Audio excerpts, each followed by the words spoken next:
dating's definitely hard enough already, but you want to stack the cards in your favor and make sure that your biology lines up with selecting the right type, according to Helen Fisher and Why Him, Why Her. So who is Helen Fisher? Helen Fisher is one of the most researched anthropologists of our time, and she's also the lead scientist at Match.com, Chemistry.com, and Tinder. So she's got a lot of data behind her book indicating who it is that we should actually date, who our type is, and how nature can help us stack the cards in our favor. So dating's already hard enough. Why not take advantage of Helen Fisher's writings and her book, Why Him, Why Her? So we're going to cover today what makes the perfect match. We're going to talk about the author herself. We're going to talk about character versus temperament. We're going to talk about each type based on biology, how that changes and what influences that. And then we're going to talk about their matches, how to identify them in the real world, and then what type or what each type is actually really like, and finding love ultimately, right? So let's get into it. So first off, the author. So Helen Fisher is coming at this at a anthropologic perspective. So she's studying humans throughout history and trying to research them and derive as much information as possible, putting them into boxes that make sense for everyone. So we're going to talk about those boxes, or as she says, constellations. So this idea goes back to Aristotle, I think, was the first person, right? The person who brought us logic talks about this. There's the four humors. So those four humors are the four temperaments that we're talking about today. These things have influenced MBTI, so Myers-Briggs Personality Type Indicator. So those 16 personalities, they're influenced from this. So Carl Jung talks about this. By the way, hopefully the church bells aren't bugging you. Sounds nice here. So we've got personality and character, right? That actually shapes those constellations.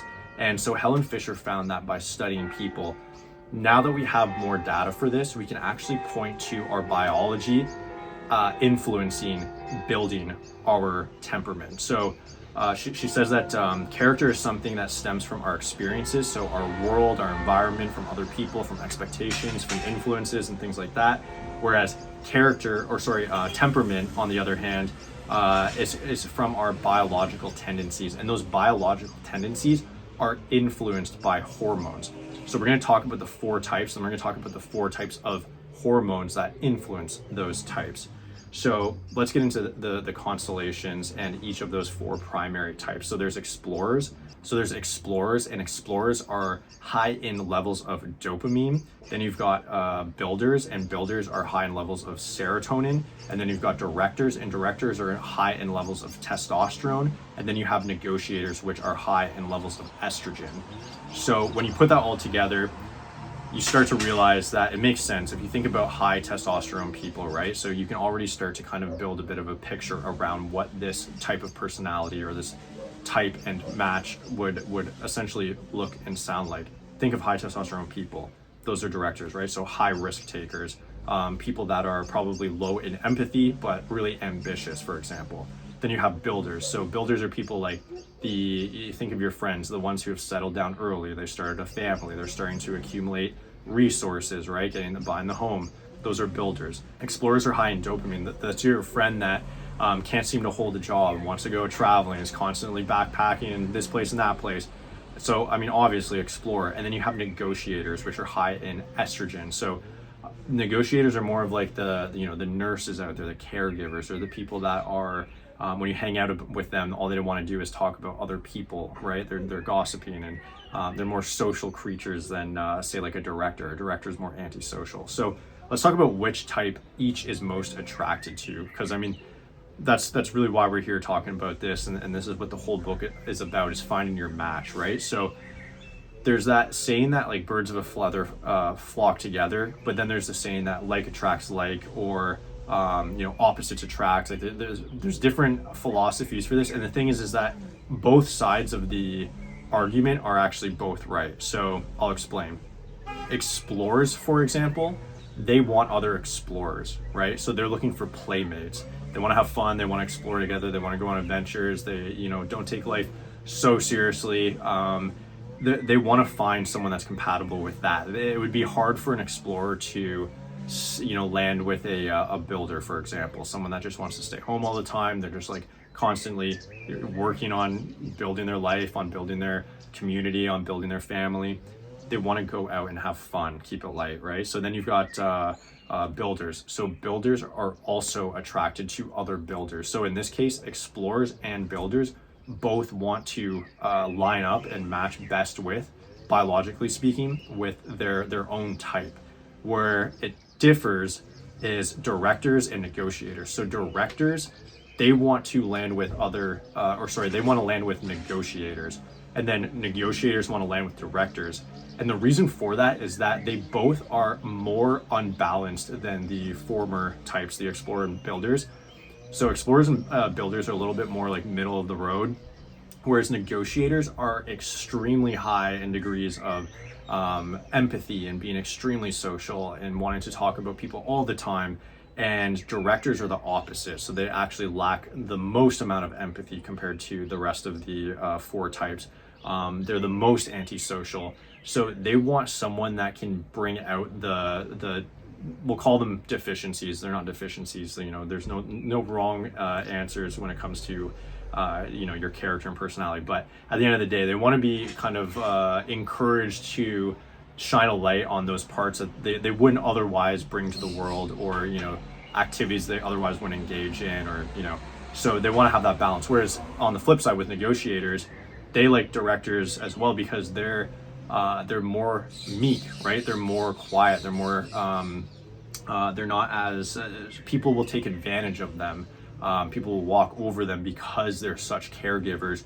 They're super high in agreeableness. So they want to be with someone that is disagreeable, that can stand up for them, that can protect them. So that's kind of like from a 30,000 foot bird's eye view, how the matches work. And then Helen Fisher, the author, talks about this. Just because you're not lined up with your perfect match according to biology and how these play out in theories in the real world, doesn't mean that you're not set up for success. It's just more information. And then you can start to see, for example, if you're an explorer who's dating a director, you can start to understand the director more and have a better relationship, right? So it's just adding tools to the tool belt.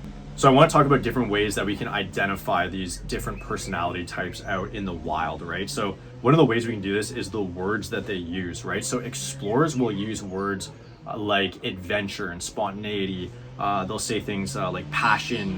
They want new, fun. They want to go travel. They're outgoing. They'll use words like this that you can listen to in conversation.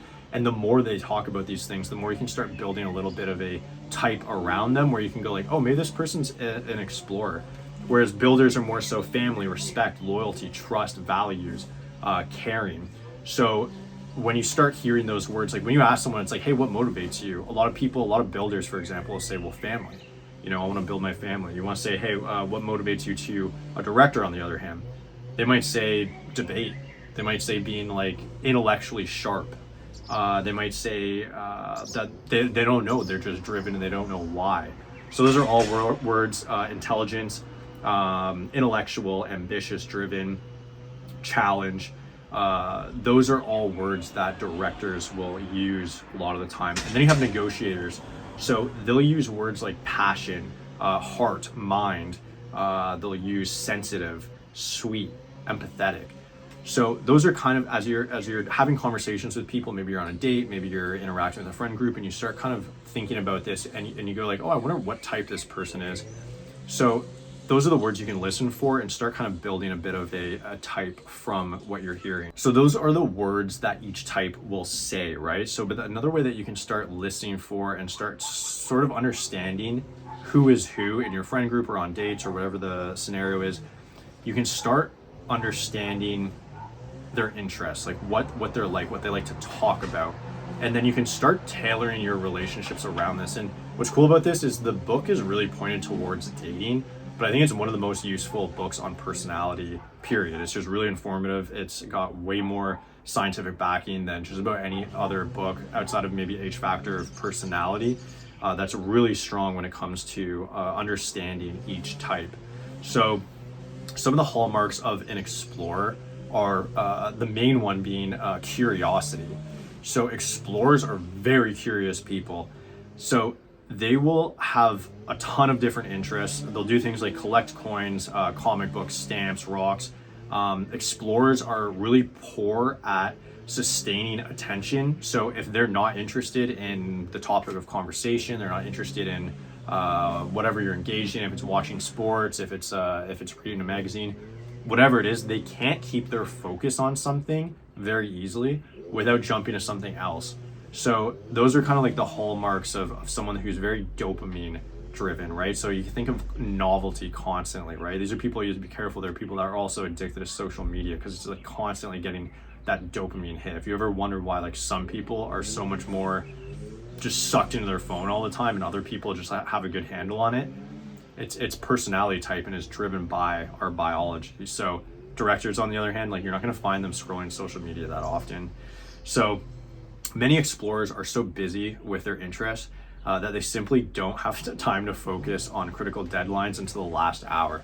That's something, I mean, we all have that friend that just does like the group projects late or whatever it is, but that's kind of the hallmark, I guess you could say, of an explorer. So let's talk about the hallmarks of a builder. So habit is stronger than reason. So builders seek security the way that explorers seek novelty.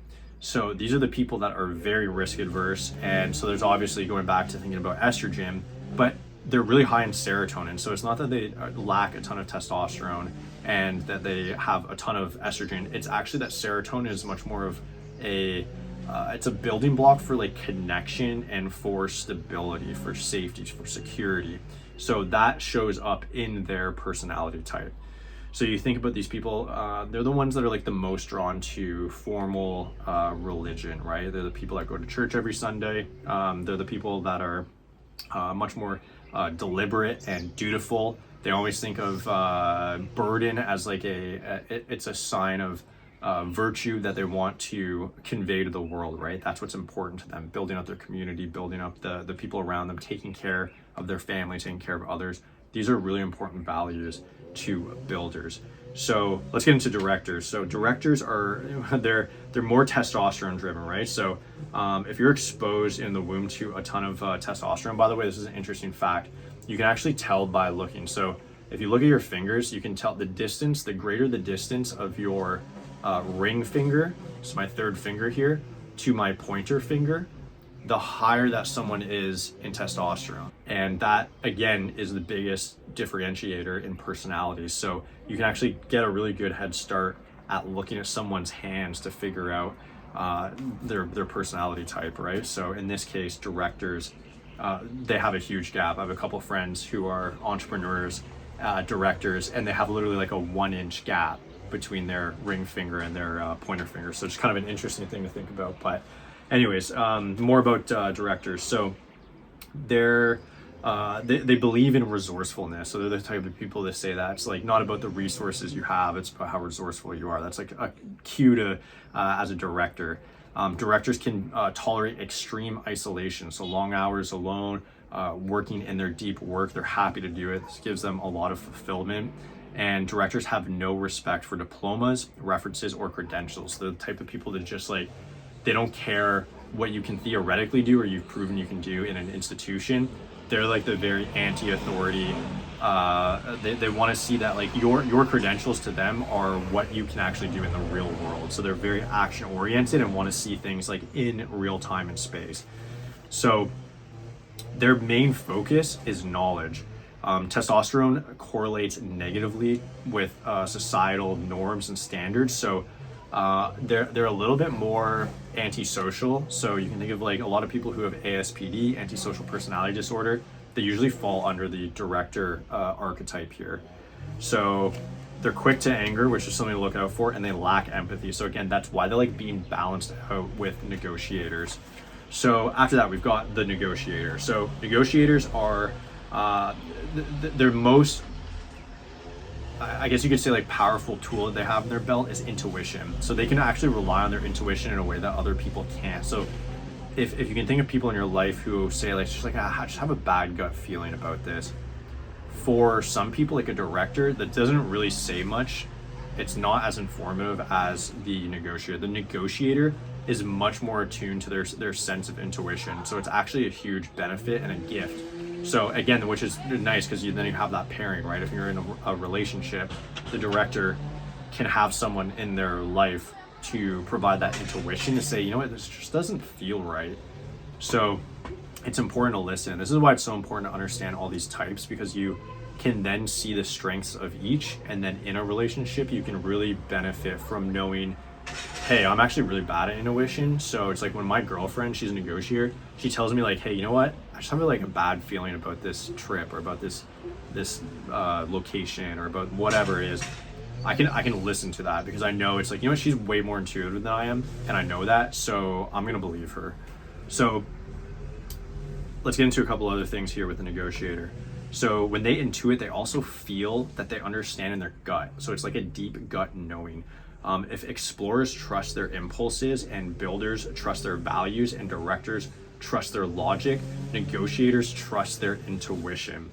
So they're curious about other people. If you're in a conversation with a negotiator, they would love to talk about other people. So you want to avoid like just events and concepts and politics, for example. They're very cooperative, they're compliant, and they're forgiving. So again, high degrees of agreeableness, which is why they want to be with someone that's basically disagreeable. So let's talk about the chemistry of dating. So earlier I said that the explorers are drawn to other explorers, builders are drawn to other builders, and then directors and negotiators are drawn to each other. So let's talk about what kind of love this is, though. So there's the ancient Latin, right? So you've got ludus, pragma, storge, agape love. Like these are all different types of love, right? So the explorer, the way that they love is ludus love, right? So ludus love is playful, flirtatious, exciting, whereas builders, they're pragma love, right? So pragma love is practical, long-term, and it's compatible, right? And then we've got directors. So director love is storge. So storge love is steady, familiar, it's affectionate. And then there's, with negotiators, agape love, right? So this is selfless, unconditional love. So very different types of love here, and that's how each correlates. And when I read this, I thought it was really interesting. I kind of did a deep dive on the different types of loves throughout history, how, you know, through anthropology and history, we've named those different ways of loving each other. And it's pretty cool to see that like each personality actually has its own designation for that. So let's talk a little bit about what it's like to actually date and be with all of these 4 personality types. So number one, it's important to understand your own personality type when we're talking about this. Like everything starts with that like self-awareness to know what you are. So like I know I'm a director, so I know what my deficits are. Like I lack empathy naturally. It's something I have to think about and be intentional about, right? Whereas my girlfriend is a negotiator, so it comes naturally to her. Sometimes I have to tell her like she needs to let things go, right? You can't have control over that. So it's like we can kind of come together and you have that nice fit. But it's important to know what you are first so that you can know what your flaws are, because it's always more useful, obviously, to understand, like look in the mirror before you kind of project and look outwards and say, oh, you're just saying this because you're a negotiator. Like you don't know, you know, X, Y, Z, I'm a director. It's like, it doesn't work like that. It's more beneficial to understand yourself first and then see how you can kind of, you know, dance with the 2 matches there. So I digress. By the way, if you are interested in that, in the book, there's actually a self-assessment sheet. So highly recommend getting the book from Helen Fisher and filling that out, because it'll be very informative. Honestly, and I can't overstate it, it's been probably one of the most important books and one of the most important ideas that I think about every day that's actually tangibly changed my life in the real world. So, okay, so explorers. So dullness is a misdemeanor, right? So we're talking to the explorer type, you know, you're hanging out with them, you're on a first date, you're dating them for 5 years, doesn't matter. They don't want to be bored, right? So avoid unneeded routine, stay flexible, pick up the energy, right? You always want to have like an air of optimism, or, you know, these are goals to strive for and ideals, right? So, okay, so with builders, be concrete. So talk about projects, talk about events, talk about social engagements, talk about people, but avoid phrases like, I suppose that ... right? Or I mean, I would guess that ... Like they want to talk about assurances. Like they want to know what is what, right? So when you're proposing something new, you want to minimize the risk with this type of, you know, so if you're saying like, You're talking to your boyfriend of 5 years, and you're like, you want to go on this trip, you're an explorer type, it's like, want to go backpack Europe. You want to approach that person from capping the downside. So what I mean by that is like, you want to outline like, hey, we're guaranteed like this place has like 1,000 5-star reviews. We're gonna go to this restaurant. I know you love this meal. Like, you want to make it as like safe and secure as possible. If you approach that person and you're just like, hey hon, I want to go on this trip, like I don't want to make any plans, let's be as spontaneous as possible, we've never done that before, it's like just not going to land well. And so again, this is why it's so important to know this stuff, because in the real world it actually is so helpful. So okay, what about directors? So cue self-confidence. So directors hate like what would you say, not diminishing, like self-degrading comments, right? When people say like, oh, like, yeah, I'm not a smart guy, so like, you'll have to explain it to me. That like irks them to their core, because they believe that everyone should have self-confidence. They think that everyone should kind of, walk around with their shoulders back, head up high, and like go about life, move forward, and basically it goes back to the ambition, right? So that's kind of how you want to behave around directors if you're trying to get liked by them. So go straight to the point. I think about this all the time. God bless my mom, I love her, she's a negotiator. I'll be on conversations with or phone calls with her, having a conversation, and so many times I'm like, Mom, if you can say it in 2 words, don't say it in 3, like just give me the summary. And I she would laugh if she watched this, but God bless her, sometimes she just yaps and I'm like, Mom, just like this, the summary is like all I need to know. And so it's true though with directors. It's like you want to be you want to get to the point. If you're having like a debate, or you're talking to this person, you're on a date with this person, they actually enjoy it if you quip back. Like if they see that as a game. Like if you actually like stand your ground and fight back, or they kind of make like a little bit of a negging them back and being witty is actually like a really smart move in terms of just like having that rapport. So then with negotiators, you want to talk about ideas. So avoid just random chit chat. They're the type that like hate like that elevator talk where it's just, hey, like, yeah, the weather's nice again today, and like they'll just roll their eyes. It's just the most least interesting type of conversation you can have with a negotiator type. So sit facing them, like they want to know that like they have your full attention, whether it's a date, whatever it is, business setting. You want to make sure that you're being intentional and you're squaring up with them. Like they see that as a form of respect. Whereas like that would differ with a director, for example. Like directors are like, it would actually work in reverse. Whereas a director sitting with another director squared up like this is actually, it's almost like it's a bit of a stance. Like it's as if you're kind of squaring up, like before a duel. That's how they think about these things. So you always want to offset with directors and kind of just like lean back and be a little bit more curious, kind of expose the neck. I think we talked about this in one of the other videos we did with compelling people, right? It shows that vulnerability. So negotiators also like to be warm, don't interrupt them, and don't say no. This is a type that doesn't like when you say no. You have to kind of like soften your approach a little bit and say like, oh, okay, and like ask questions about it. So the different types of humors that each of these is most drawn to. So explorers prefer antics and surprise. Builders like trivia and stories of philosophies. Directors like puns and paradoxes. And then negotiators like stories of people. So important to know if you're trying to build rapport and really find the right type. And again, zooming back out, this is not just about relationships in the sense of dating, though it's very important, but it can also be applied to work settings, to your family, to just any kind of relationship.